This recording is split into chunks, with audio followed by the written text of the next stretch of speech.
കേരള ക്രിക്കറ്റിനെ എനിക്കറിയാമായിരുന്നു. എന്തറിയാമായിരുന്നു? കേരളത്തിൽ ഇങ്ങനെ ക്രിക്കറ്റ് ഇല്ല. ഡൽഹിയിലാണെങ്കിലും ക്രിക്കറ്റ് ഫാക്ടറി. അപ്പോൾ അവിടെ കളിച്ചു വളർന്നാൽ പോരാ, കളി കാണിച്ചാൽ പോരാ, വേറെ കഥ വേണം. ആ കഥയിൽ ഞാൻ എൻ്റെ മക്കളോട്, കോൺസ്റ്റബിൾ സാംസന്റെ മകനാണ് നീ, കോൺസ്റ്റബിൾ സാംസന്റെ മക്കളാണ് നിങ്ങൾ രണ്ടുപേരും.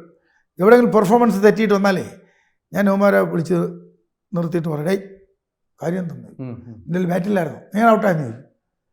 എടാ, നിൻ്റെ അച്ഛൻ കോൺസ്റ്റബിൾ സാംസനാണ്, നീ പോയി കളിക്കുന്നത് IPS കാരൻ, IAS കാരൻ, വലിയ വലിയ രാഷ്ട്രീയക്കാരൻ, വമ്പം ബിസിനസ്മാൻ, അവരുടെ മക്കളോടാണ് നിങ്ങൾ നിൽക്കുന്നത്. അവിടെ നിൻ്റെ അപ്പം കോൺസ്റ്റബിളാണ്, ഒന്നും ചെയ്യാൻ പോകില്ല. നിൻ്റെ ബാറ്റ് കൊണ്ട് നീ ചെയ്തിട്ട് വരണം. ഇതിൽ എൻ്റെ മക്കളുടെ പെർഫോമൻസ് അവർക്ക് എന്തെങ്കിലും ചെയ്യും. ഇനി നിങ്ങൾ ചോദ്യത്തിൽ വന്നില്ല സാറേ എന്നറിയാമോ? കേരളം പോലൊരു ക്രിക്കറ്റ് ഇല്ലാത്തടത്ത് എങ്ങനെ വന്നു? അപ്പോൾ ഞാൻ എൻ്റെ ശ്രീമതിയായിട്ട് ചർച്ച ചെയ്ത് അവളോട് പറഞ്ഞു, നമ്മൾ വിടുന്നു, നമ്മുടെ മക്കൾക്ക് ഇവിടെ ഒരു സെലക്ഷൻ ട്രയൽസിന് പോയി, ഒരു ട്രയൽസിന് പോയി അവന് കിട്ടിയിരിക്കണം, കിട്ടിയില്ലയോ ഞാൻ ഡൽഹി വിടുന്നു. ചേട്ടാ അങ്ങനെ പറ്റൂല, ഇങ്ങനെ പറ്റില്ല, അയ്യോ പഠിക്കുന്നു, അയ്യോ ചേട്ടൻ്റെ ജോലിയോ. ഞാൻ പറഞ്ഞു, എങ്ങനെ തന്നെ അവിടെ എൻ്റെ ശ്രീമതി കൊച്ചു നിനക്ക് എന്താ ജോലി? ഞാൻ എൻ്റെ ഭാര്യയോട് ചോദിച്ചു, നിനക്കെന്താ ജോലി? ഞാൻ നിങ്ങളെയൊക്കെ നോക്കുന്നു, വീട്ടിലെ കാര്യങ്ങൾ നോക്കുന്നു, വെളിയിൽ വല്ല കാര്യങ്ങൾ നോക്കാൻ പറയുന്നുണ്ടോ? ഇല്ലല്ലോ. മക്കളെ നോക്കുന്നു, നിന്നെ നോക്കുന്നു, എന്നെ നോക്കുന്നു, വീട്ടിൽ ഭംഗിയായിട്ട് കാര്യങ്ങൾ ചെയ്യും.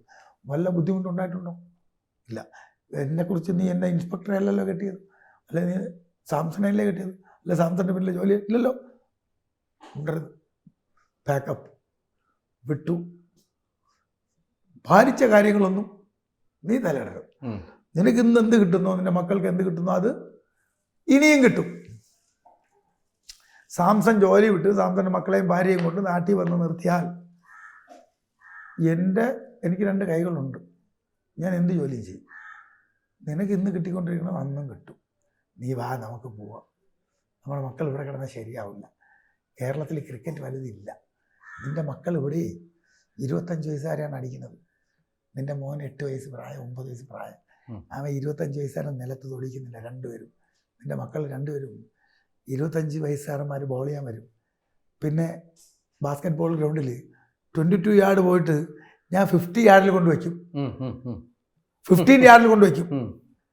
22 യാർഡ് കഴിഞ്ഞ് എൻ്റെ മക്കൾ ഔട്ടാക്കാൻ അവന്മാർ പടാപ്പാടുകൂടെ ഔട്ടാക്കാൻ പറ്റൂല, വരുന്നു നടക്കൂല. എൻ്റെ പിള്ളേർ ഔട്ടാക്കാൻ ഈ സീനിയർ ക്രിക്കറ്റേഴ്സിന് പറ്റും, ബോളേഴ്സിന് പറ്റൂല.